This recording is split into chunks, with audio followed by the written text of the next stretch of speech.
What we now have is even better evidence for the evolution of species.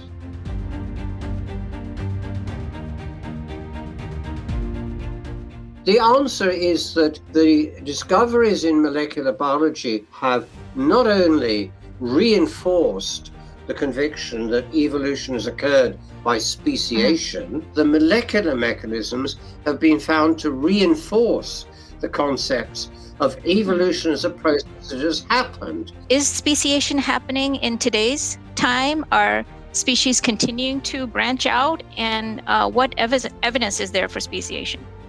We've got very good evidence.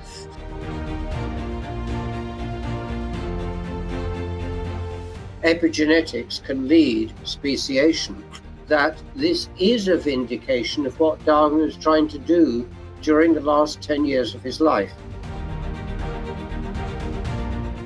And I've greatly enjoyed what has been a literally in-depth discussion.